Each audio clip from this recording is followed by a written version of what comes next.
two most likely to be vulnerable for union organization would be our dispatchers at Franklin Street and our VBC staff. LWU has organized office staff in a variety of places and ways, most recently the planners at Delta, but they have the entire office staff at Port Metro Vancouver, at Squamish Terminals, and at Fraser Surrey Docks under their local 517 umbrella. It would be, I would say, terminally embarrassing for the CEO of the BCMEA if we ended up with ill will in this building. If we ended up with ill will in this building, LWU. We simply cannot allow it to happen.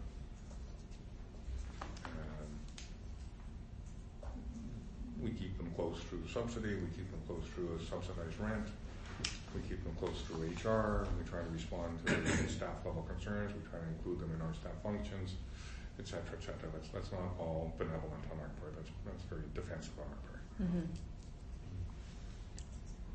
I'd say at this moment the risk is low, but something to keep an eye on always. Yeah. And on the Franklin Street staff, that's why the review of what a GCT just settled with their guys for, and are we still okay? Right? And we simply have to stay on top of that. Mm-hmm. It would be career limiting for Mike if something like that happened. Yeah. When was the last time that reared as like, when was most possible, most recently? With the dispatchers, there's been actually 2 serious attempts where they tried to get cards signed. More than 10 years ago was the last one. With the WBC, there's never been an overt organizing drive. But we're vulnerable there because they're an isolated group, if you know what I mean. And we're vulnerable there because RW is on an expansion drive. They've hired 2 full-time organizers.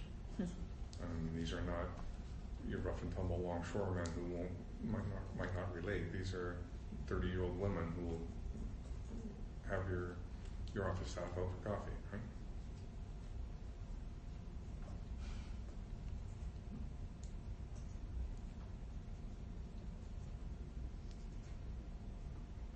So you're saying it was 10 years ago that was the last one for dispatch, and then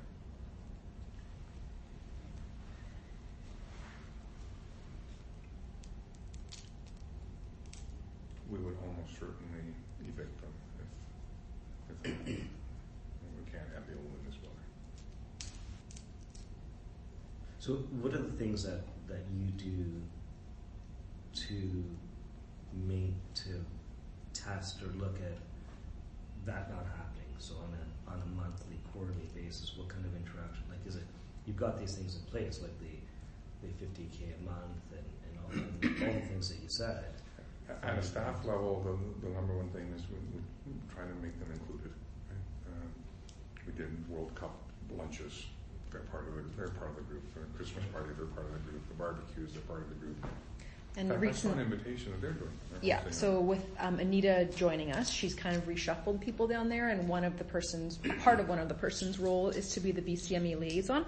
So making sure that we're sort of aligned when it comes to engagement initiatives, and they are so grateful for what we do for them. They wanted to host this lunch in November just to kind of thank the BCMEA for being so inclusive. So these are positive shifts. Yeah. They raised a concern about building security, and we responded immediately. We're trying, yeah. I mean, it is at a staff level that we've got to maintain that outreach. Not, yes, Anita's part of it, but it's got to be more than that, right? And HR issues and things. Does that come to you? So yeah, prior to Anita's arrival, when Michael was supporting, we chatted about various things. Now that Anita's been in the mix, her and I were pretty closely aligned throughout the summer, but she's kind of off and running now. So I support them with initiatives. So some teamwork stuff, some comp stuff,